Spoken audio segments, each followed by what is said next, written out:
Okay, welcome to the weekly Impact Sales Tribe VIP call.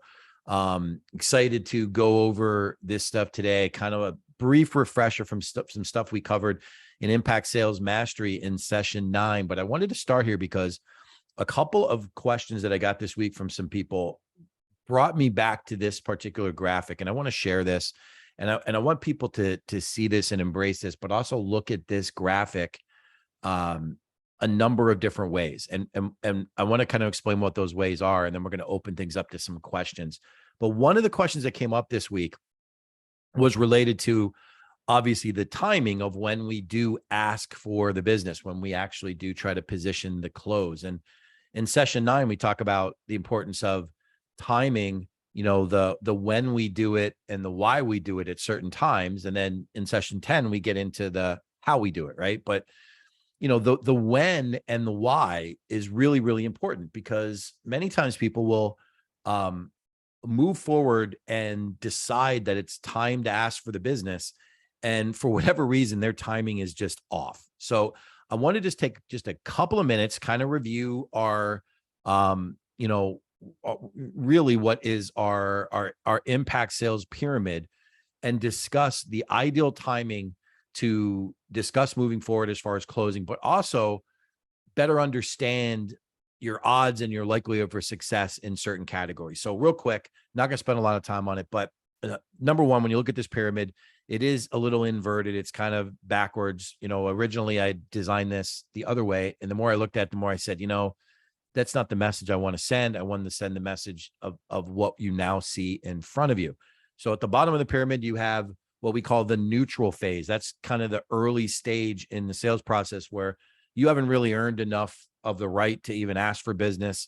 You're still learning and establishing things about the prospect. You maybe don't even know yet completely if they really are a prospect yet. Maybe we're qualifying as we go too, but they're really in a neutral phase. Now, the reason why I call it neutral is because it's neither good nor bad. You haven't done enough to position yourself in a really positive way to be able to make this deal happen. So it's neutral. You definitely want to, at all costs, avoid ever asking somebody to move forward with making a buying decision when you're only in the neutral phase. Even if the person says, look, tell me what you do, tell me what it costs. Tell me what it is, and I'll tell you if I need it, and I'll make a decision. You want to avoid at all costs trying to do that, because you have put yourself in a position where you just haven't done enough to secure the business consistently. Now, the next level up, the middle category there, the value stage, is really what we call the engaged stage. That's where people are actually engaging with you. There's good line of communication going. You're exchanging value, and they're understanding a bit of what they're getting by working with you. Now, this is where the majority of people that are out there selling kind of stop. This is where they stall out or run out of gas in their sales process.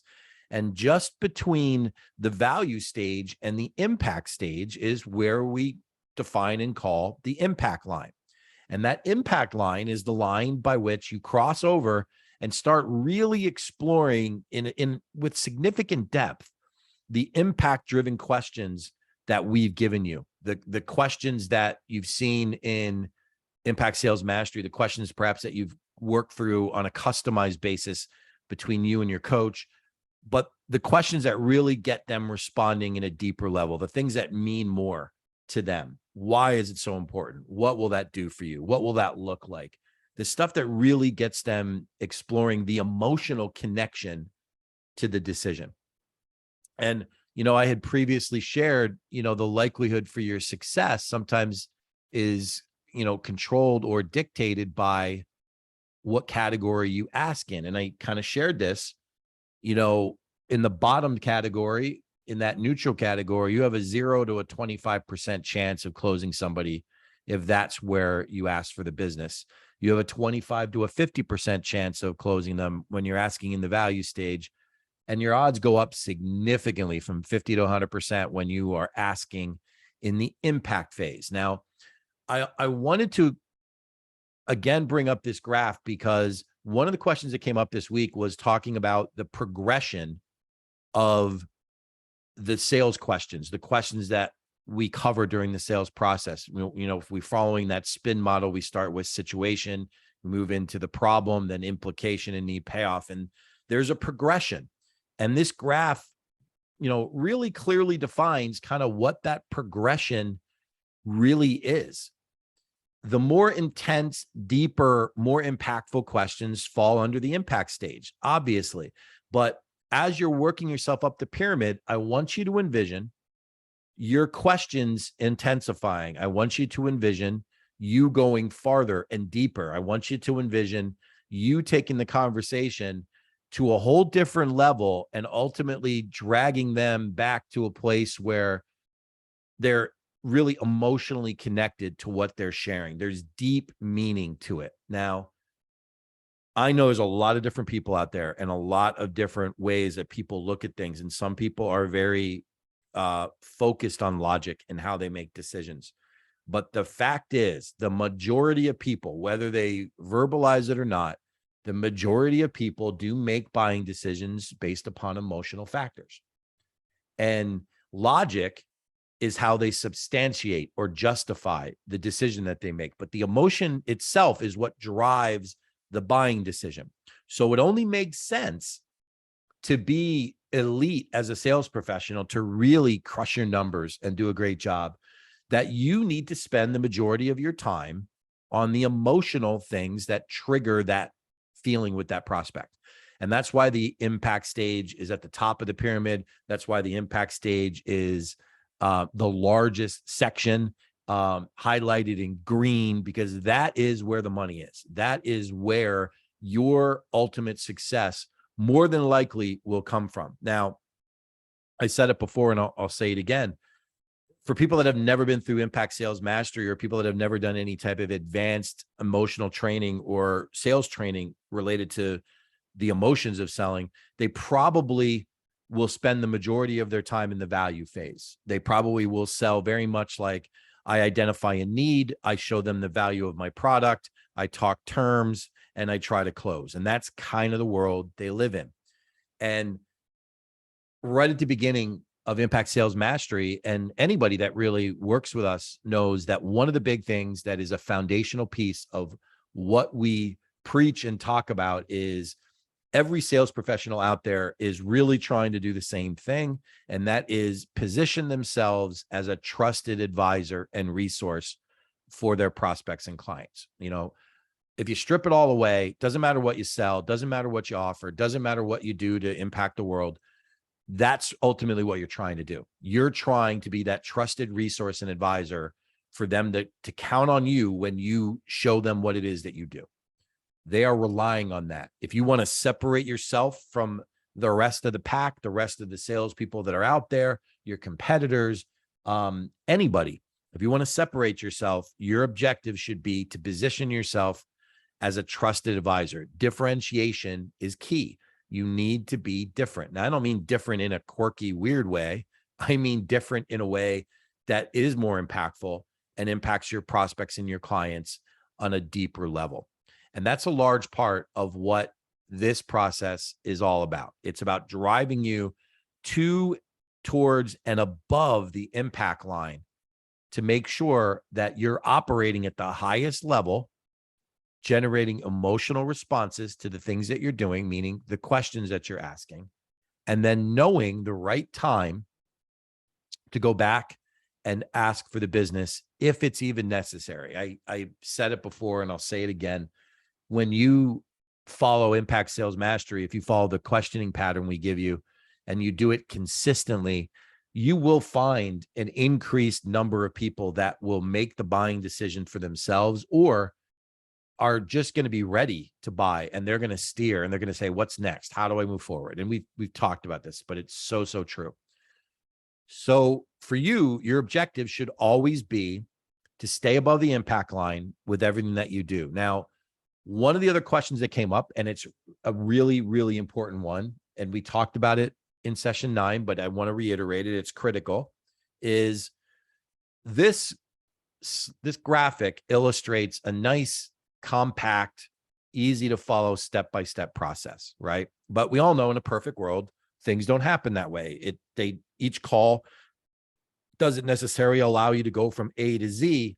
There might be a break in the action. There might be a need for a secondary call or another call or bringing in another decision maker, whatever it looks like, right? So the reason why this graph is duly important is above and beyond understanding the importance of the categories and kind of what you're aspiring to. It's the reminder that in every interaction, no matter who you are, you really start back in the neutral phase when you start up another interaction. So, for example, you have everything going great and you're talking about impact related questions, and the prospect says, I've got to take another call. I've got some urgent I have to deal with. Can we take this up again tomorrow? Right? Or in a couple of days. And you say, yes, of course. And then you get them back on the phone or get back in front of them.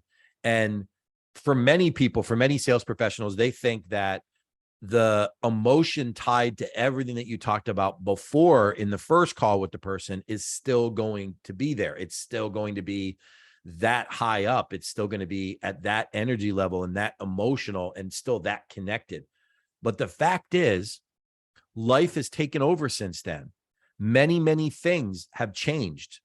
20 other things, 30 other things, or more other priorities may have popped up, even in a short window. Sometimes that can happen. And the only safe assumption that you can make as a sales professional, as a coach, consultant, or entrepreneur who's selling, is to assume that you have to start from the neutral category again. Now, I'm not saying you have to do everything over and over again, but you need to make the assumption that they are back in neutral and that you need to work up to where you were before. Now, that process can be greatly accelerated because you already know the hot buttons. You already know what the topics were that they expressed were very important or impactful or meant something to them. But you have to go back and revisit that and warm them back up to the idea that, you know, maybe now is not the exact time to ask to move forward, but we have to do a little bit of work to retrace our steps. And here's why that's so important. A lot of people, what average salespeople do is they have a break in the action, they get back on the phone and they say, you know, when we left off, we were discussing these things that were greatly impacting you, and we had shown you what our solution was. And based upon the solution, can you see how this may address your particular needs? And while it may seem like a logical step, that prospect is nowhere near the same emotional state of mind that they had in your original call. And what I'm advocating and suggesting that you do is make the assumption that in every new interaction, you work yourself back up to the pyramid until you're sure you're back in the impact phase. You're back in the point where they're talking about the emotion about why they need to make this decision, what's important to them, what it means. You got to get them talking again. And that is so, so critical. And another reason why that is important, and I shared this with a couple of people today during this week during some one-on-ones. Think about the world today as things have evolved. Somebody meets with a sales professional or somebody that's selling something, and either before or after, there is a very, very, very high likelihood that that person has done other forms of research on that particular topic, solution, or product. Maybe they've looked at competitors. Maybe they've just were online. Maybe they were just searching, trying to find something that could solve the problem in advance or even after your interaction.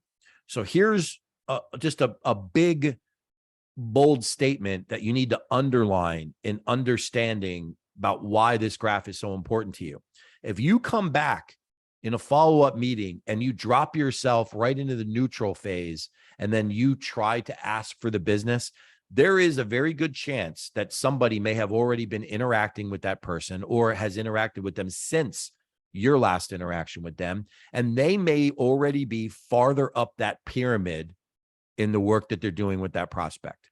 And if you come along and you ask, and that ask happens at the wrong time in comparison to when the other person asks, let's say it's somebody that's out there that understands impact sales mastery, and they're out there talking about highly emotional things. They're drilling down impact questions. I will tell you that you will lose that prospect. That person will absolutely disappear on you. Timing matters. It just does. And making sure that you're asking at the right time with the understanding that you may have competitors out there should drive you up that pyramid, should push you to get to that pyramid. Now, just realize in the world we live in today that this is more important than ever before. And I shared this again during some one-on-ones. It's very true. And I wanted to share this with everybody. 25, 30 years ago, this wasn't as big of a problem because the pace of education was slower.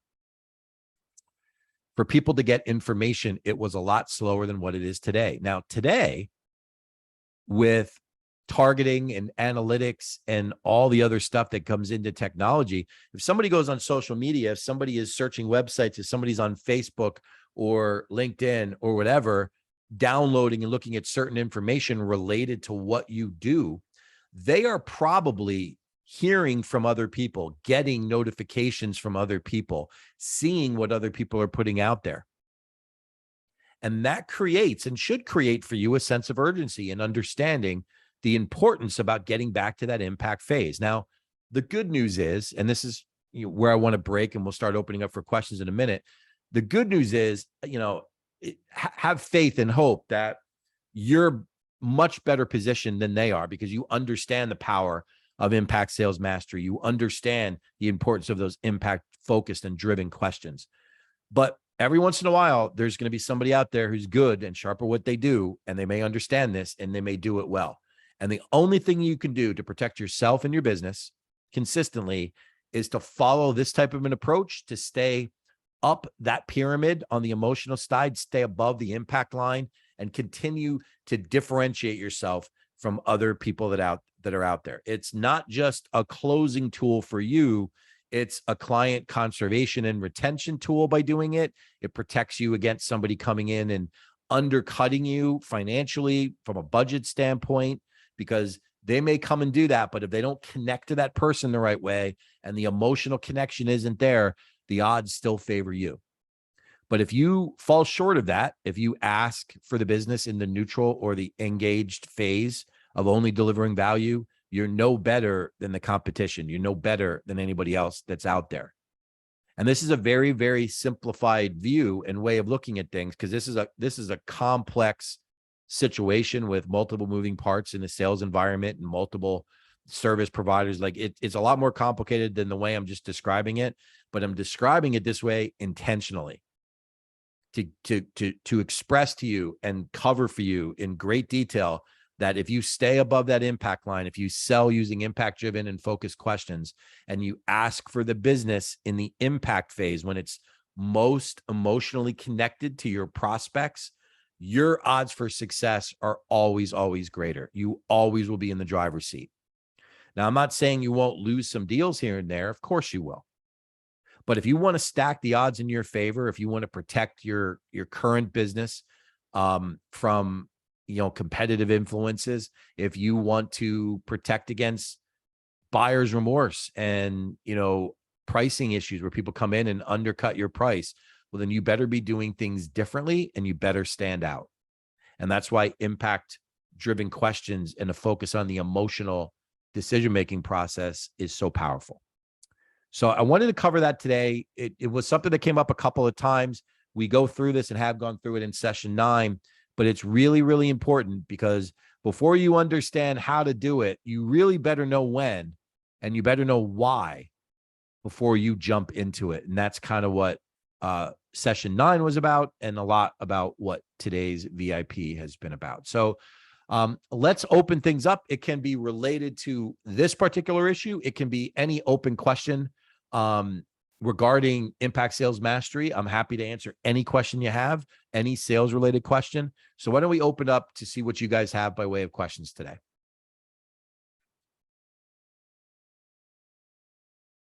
You could just unmute yourself and ask.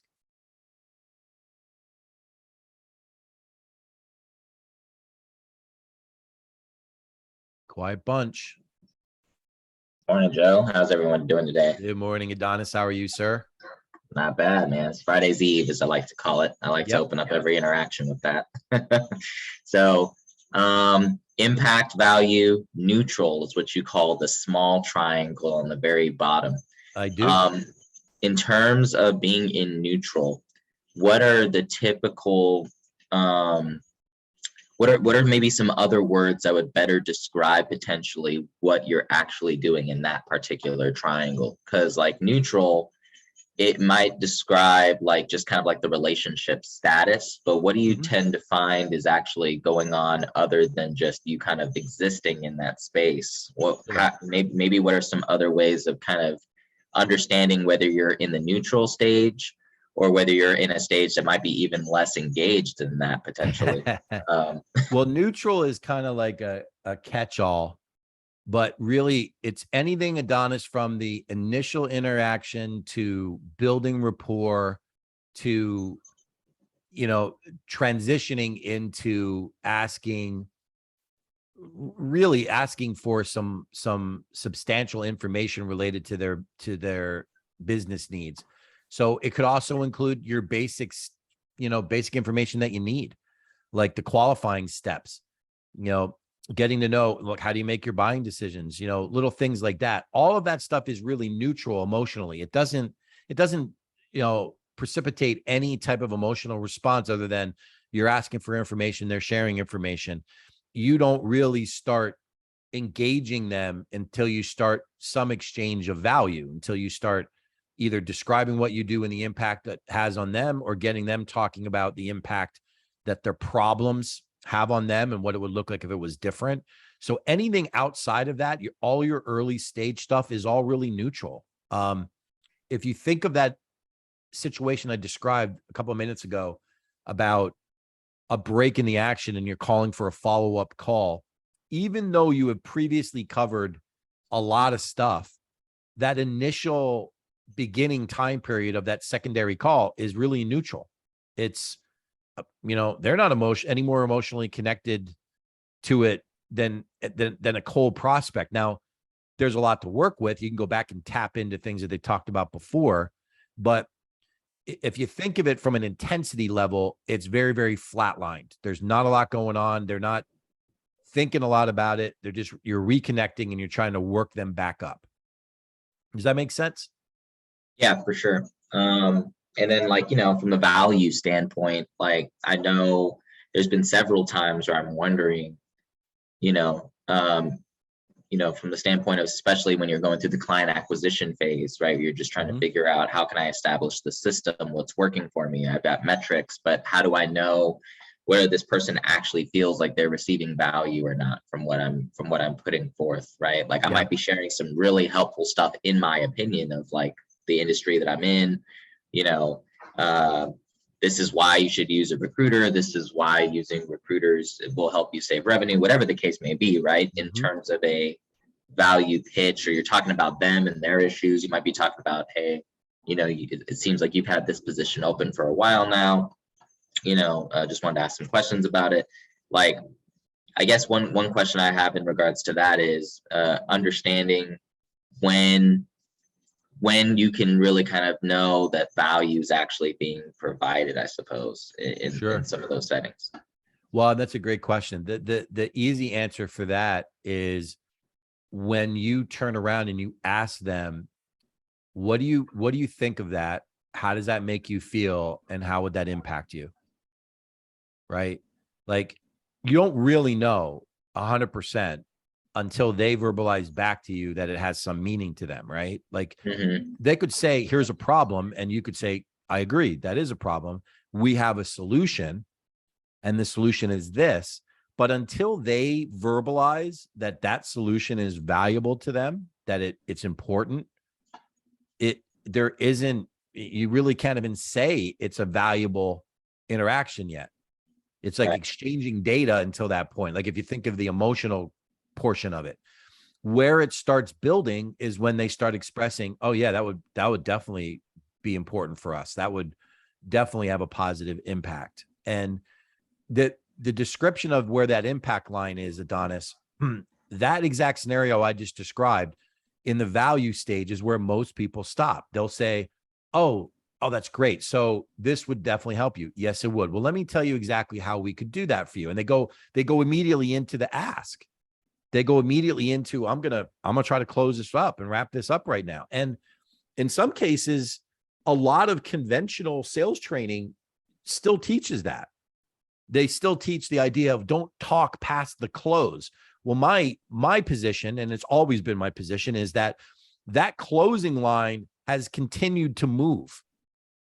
It's you know, like you have to work, you have to do more to win business than you probably ever had to do before, because people are more educated. People are doing their own research. There's a lot of competition. Like technology has moved that bar, and Right. the average person will stay below that impact line, and they'll stay in the value phase, and they'll ask in the value phase. And all I'm saying is, if you really want to be elite, just go a little farther, dial up the notch just a little bit and cross the impact line. Like that same scenario, Adonis, to say, oh, I'm happy that would be valuable to you. Well, let me ask you, what specifically would that do for you personally? And then they tell you, and you say, well, I really appreciate you sharing that. So in addition to impacting you personally, what would that do for your business? And then they tell you, and then you say, so with those two things, tell me, you know, like emotionally, how would you feel about that? Would that be impactful for you? Would that really make a difference in your business life and your personal life? And then you let them talk, you get them into it. And it's a matter of degrees. If the degree you settle for is just to prove that what you do will fix a problem, you will always be susceptible to coming in to the and losing to the person that gets the prospect, you know, spilling their guts about everything that they're struggling with and how life-changing your solution could be for them. It really is a matter of degrees. Same conversation, but a much farther degree.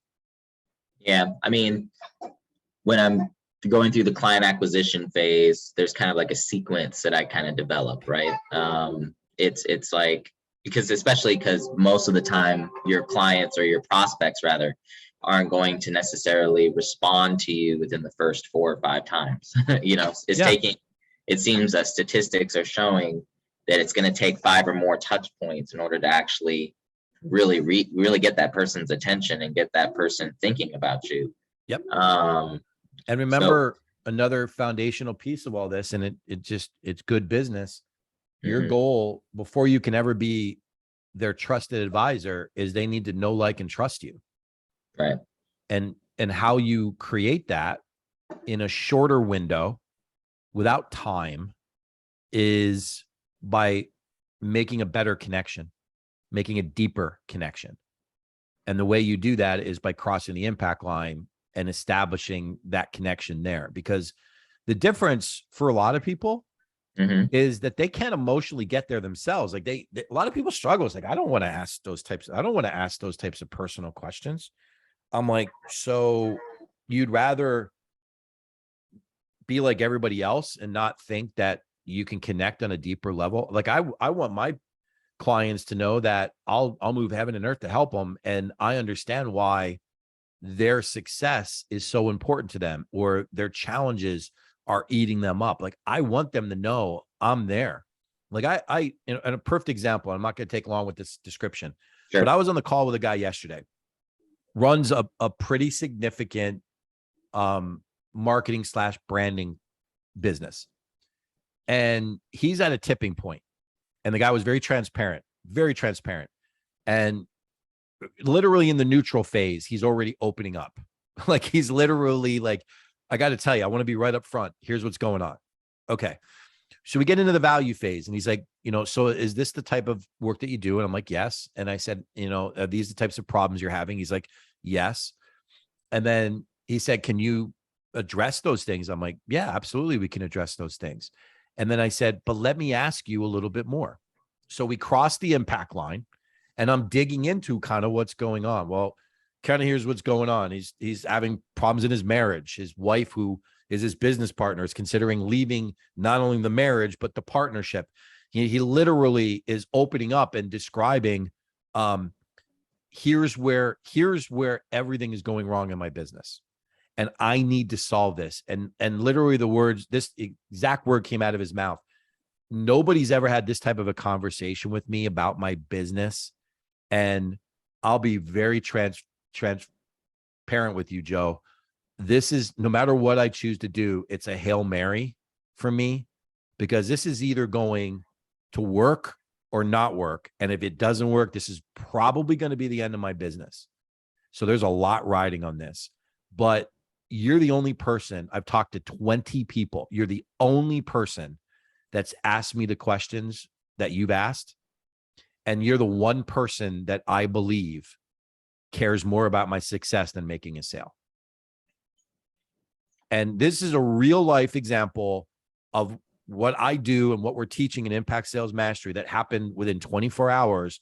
And I literally, he already sent me a message saying, I need to see the agreement. I want to get started.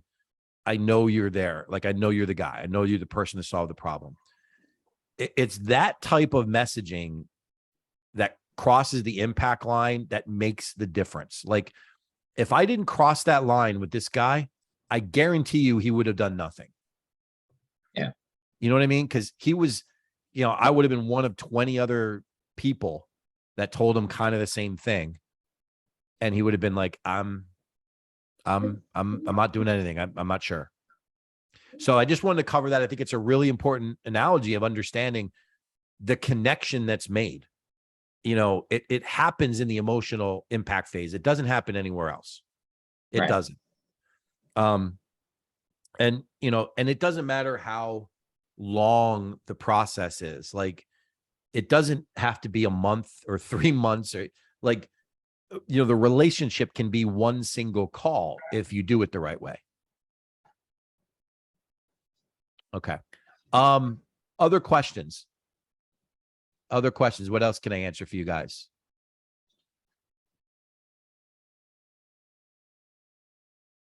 I'm waiting. I know wheels are turning. I know they're turning. Somebody there is writing notes feverishly and they're waiting for that question. They're just trying to figure out what they want to ask.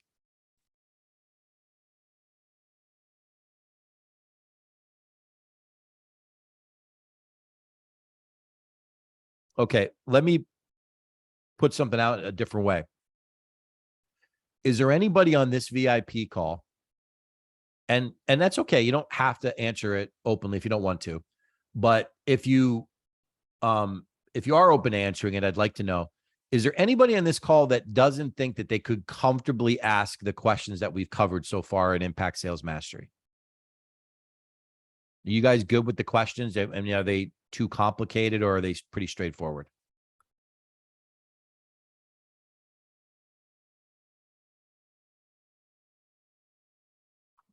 Hi, Joe. It's Hey, Susie. Susie.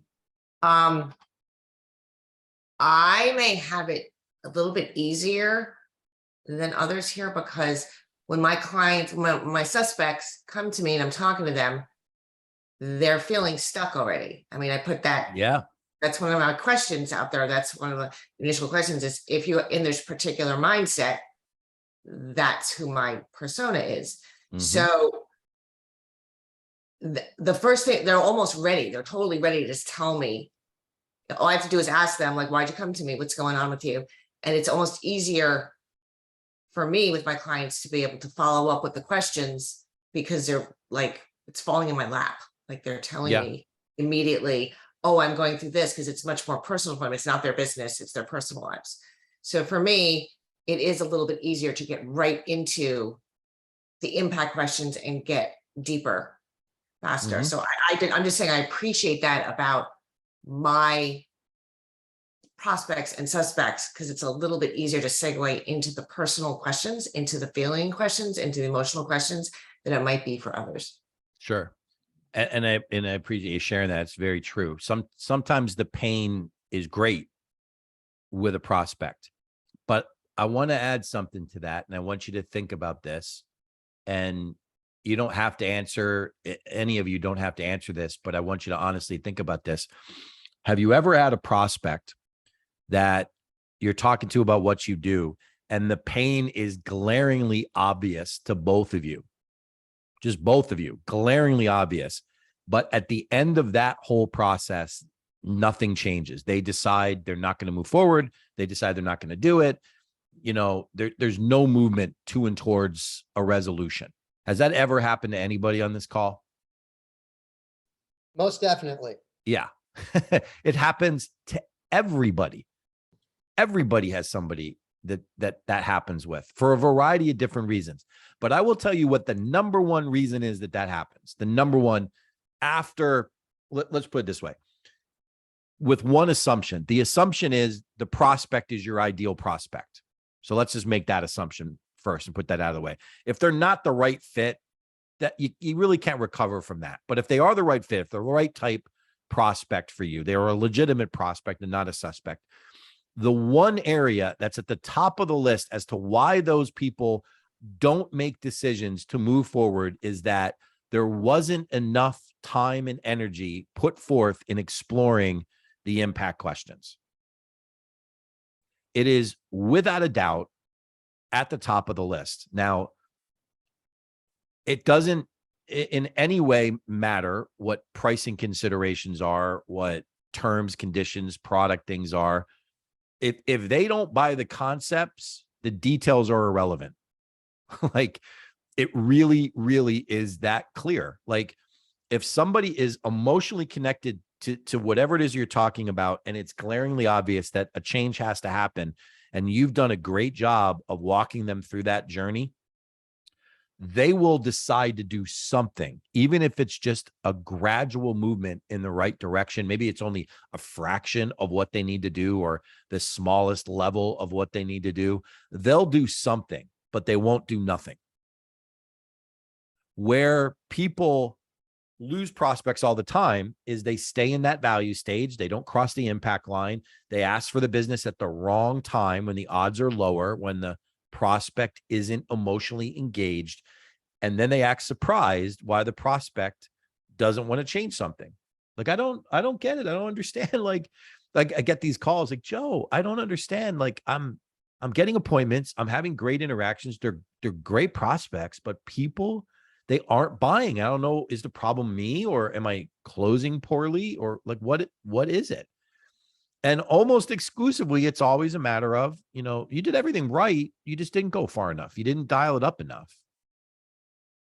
Now, everybody's had the negative happen where they didn't go far enough. And look, I've had it happen many, many times. I've had it happen where those opportunities have slipped through my hands over the years on some significant transactions too.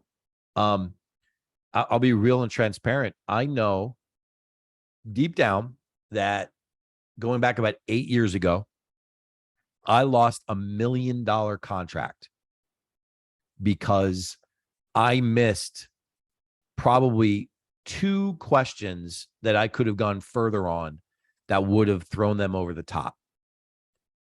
And I know I lost that because specifically the person, I knew the person I was competing against. I knew the company I was competing against. I knew the guy so well that he and I were, and this is strange, but we were literally communicating while we were both working with the prospect, trying to get something over the top and close with them. It's kind of like, let the best man win. Right. And I'll admit, I wasn't the best man in that case. I lost. And the reason was, I know this guy was really sharp at what he did. He is one of those elite sales professionals, and he won him over because he went a little farther than I did with a couple of questions. And I know it because we had an opportunity later on to kind of decompress and go through it. And, I just know that happens. Now, what may not be the case with everybody on this call or everybody that might hear the recording is maybe you have never yet to date, knock on wood, never crossed the impact line with a prospect. And maybe that's all uncharted territories. And that's why Impact Sales Mastery is so powerful for you, because not only are you seeing it here in the curriculum, but you have a coach to work with to kind of walk through some of this stuff. But if you're in that second scenario and you haven't done it yet, it's a simple adjustment. It's more or less a comfort adjustment than a technical one. It's just getting comfortable with it. And free flowing with it. There's no question about it that you're all capable of doing it. You all probably do it in other ways already. It's just about taking it to the right level. Okay. Other questions, thoughts, feedback? So with what you just brought up, Mhm. you get to the end and nothing happens in the scenario you just put forth because you Sure. didn't go far enough. And you realize that that's why, and you're still speaking with your prospect. Yeah. Yeah. What do you do then? Yeah. That's a great, great question, David. Thank you so much. This is my opportunity to redeem myself after owning the fact that I blew $1 million deal 8 years ago. I'll tell you what I've done though, over the years. I've probably turned around 10 times that in transactions when I didn't think I had enough done in my follow-up, in going back. I closed it wasn't $1 million deal. It was probably a $700,000 deal in the telecommunications space. After proposing it, not winning the bid, and then following up in a really impactful way. I went back to the decision maker and I said, look, I know I have to do this for my own sanity and understanding. I understand completely that you didn't move forward with our proposal, but I really would like to understand what the driving factors were, because I want the opportunity to win your business again at some point in the future. And I want to make sure next time out that I'm better for you and for your business. And that's literally what I said to the guy. And the guy said, look, I'm going to tell you exactly kind of what the issues were, and I want to explain where you could have done more. And it really had to do with, I could have done more in the description of my solution, which was an important thing to the IT side of the company. And the second part was, he said, we didn't feel that you had at this point, it was the company that I was with, that your business had really the same focus on what was important to us. We didn't have kind of alignment. And I asked him to, describe it for me. I said, I really appreciate you sharing. Could you describe that for me in more detail? And he said, well, we're a business based upon our core values. These are the things that are important to us. And I said, I completely agree with you. I resonate with that. Tell me what really helped you create those values. What was important to you about it? So we talked probably for like 20 minutes about the importance of those things. And I said, I really appreciate you sharing that with me. And I got to apologize. I think I missed this in how I described what was important about our business and why we operate the way we do. And I went back to something that was a core tenet of the business that we did. And I said, look, we're innovators in our space. Here's one of the things that we do. But the reason we do it is because of these particular value propositions, these particular things in our business. And they aligned very closely to what this company had. So really, the answer to your question, David, was you have to go back. You have to re-engage. If you don't know why something didn't go well, there's nothing wrong with asking the prospect. And as a lesson I learned early in my career as well, I would just ask, I want to make sure the next time I have the opportunity to talk with you about this, that I make sure I do everything the right way. Now, ultimately, it didn't happen immediately, but it did happen within 6 months. I closed that deal. I won that deal because, the first company that they were looking with couldn't deliver on everything. They had kind of overpromised a little bit. And this guy remembered that conversation. And he said, look, I wanted to give you guys another chance because I believe that you guys have what it takes. And I just think that we bought into a little bit of what they were saying. And when you described some of the value propositions of what you guys are doing, it stuck with me. So, David, to answer your question, number one, if you don't know why it didn't go well, ask. Number two, figure out how to get back to that impact stage and make that emotional connection, no matter where you are in the process. And I would usually go with something like, man, I'm so happy that you shared that with me. Like, that's the reason why you didn't move forward. Do you mind if I ask you a question? And they'll be like, yeah, of course. If I was able to do everything that you needed done, like everything, what would be the top 3 things? Like right now, like honestly, break it down for me. What would be the top 3 things? And they'd say, oh, we would want this, this, and this. And then I'd say, I really appreciate you sharing that with me. Can I ask you one more question? Yeah, of course. Why those 3? Well, this because of this and this because of that. And then you get them to explain the why. And then you say, if you had those things, what would the future look like for you? If those things were done, if I was able to wave a magic wand and make that happen for you, what would things look like? And then I get them talking. And once they come back and verbalize those things, I would say something like, I completely appreciate you sharing that with me. You know, I have to tell you, I'm sorry. I feel like I didn't do a good enough job of positioning how I can address those 3 things for you. And as a result, I kind of feel like I let you down. Would you be open to giving me an opportunity to kind of addressing at least one of those things for you, even on a smaller basis, and basically prove that I could do it for you? And then if I can we look at kind of addressing the other 2 issues? So it's kind of like a lesser of 2 evils type thing, you know, give him a shot to try to go in and win part of the business. And believe it or not, David, that works a lot. It really works a lot. It's brilliant. And it, it comes back to the opening powerful statement, because your follow-up, what you just shared, was a very powerful statement, because you're coming to them, not in a salesperson kind of way, but just, this was about me not helping you. Would you mind sharing? And, and people, if they'll take the call, are happy to do that when you put it that way. And then you pivoted and got into impact questions. Mm-hmm. Yeah, and you got it right away. And there's a couple of powerful statements in there. The biggest ones, really the most powerful one, was the I'm sorry. Like when you say, look, I'm sorry. I feel like I kind of let you down in this. I didn't do a good enough job explaining this to you. See, when people hear that, they naturally let their guards down a little bit.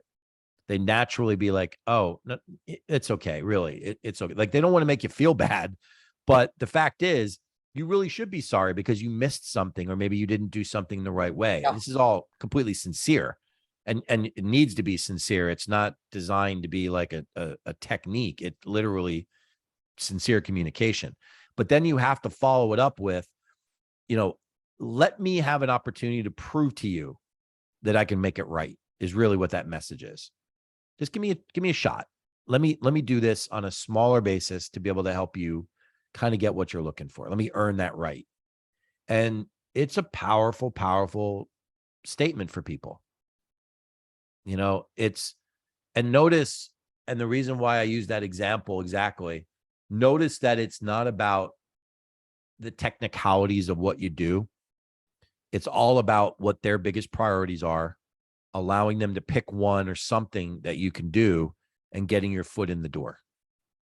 And winning them over. In other examples and other people I've turned around, I would race back to the impact phase as fast as I could and get them talking again. And just if for no other reason, to reinforce the difference between what I was doing, what other people were doing, and to let them know how desperately I wanted to try to help them, whatever the situation. If you don't do that there, you miss that opportunity. And notice, David, and I hope all of you caught this too, the nuance of when I asked if I could help with those things. My first thing was I asked what the biggest priorities were, and he shared. Then I asked impact-driven questions about those priorities to get him talking. after he expressed emotion or after he expressed the importance or what it would mean to him, his family, his business, after he's done that, then and only then do I say, I'm sorry. I didn't do a great job of positioning these solutions for what you do. Yeah. Would you give me an opportunity to address one of those? And it's the timing. It's when you do it that makes the biggest difference. Words are powerful. Think of it: love, hate, anger. Like the words are powerful, but certain words are extremely powerful in a selling environment. The word sorry is actually very powerful. It puts people in a place where you are not in any way talking at them. It's almost like you are, you're subservient to them a little bit by apologizing. And I'm not talking literally. I'm just saying that what it does is it makes people feel more comfortable. Like they don't feel this awkwardness. They don't feel a pushiness. It just all goes away. It's like air out of a balloon. But then you need to follow it up with, what's next? Like, I'm sorry. Would you give me an opportunity to do this? Or I'm so happy you shared that. Would you give me another opportunity to explain why that was that? And we're going to get into some of that in session 10 with objection handling. But the real power behind it is what you're seeing on the screen in front of you. Getting back to that impact stage, asking when you're above the impact line, generating something off of the emotion that they share. Does that make sense, David? It makes a lot of sense. Okay. Hey, Joe, Good. wouldn't you say that saying sorry is also a big differentiator as well? Oh, absolutely. Oh, absolutely, Chris. Like, I mean, I know this would not be any of you on this call or anybody watching to the recording, but do you know how many times people face somebody in a selling environment and that person is either talking down to them or talking over their head? And people despise it. But when you are genuine and you apologize and you're sincere about it, it immediately differentiates you. It sets you apart. That's a great point, Chris. Okay, we've got a couple more minutes. Other questions, thoughts, feedback?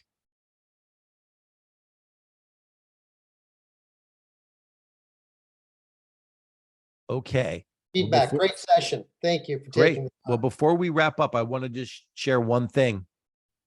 Things are going to, no matter where you are in Impact Sales Mastery, things are going to accelerate dramatically for you from a success standpoint, from a results standpoint, as well as from a financial standpoint when you spend the majority of your time in the impact phase. And it doesn't matter what you're selling or what you're putting out there with people. However you're positioning it, it makes a really big difference that you figure out how to spend that time in the right stage. A couple of sessions ago, we talk about the importance of the 75% rule of getting them talking 75% of the time. Well, imagine how powerful your sales results will be if you're able to get your prospects sharing things that are emotionally connecting to them for the better part of 75% of the time you interact. It makes the process of selling a lot easier. It just does. And, one of the things that came as a result of that interaction I had with that guy yesterday that I mentioned, the guy that I sent the agreement over to today, this is a guy that works with major international brands. And what threw that over the top was that emotional connection of the questions. And the thing that he said at the tail end, which was really powerful, which is so true, and this is why we share this in Impact Sales Mastery, was, I just get the sense, Joe, that you care a lot more about my success than the other people that I talk to.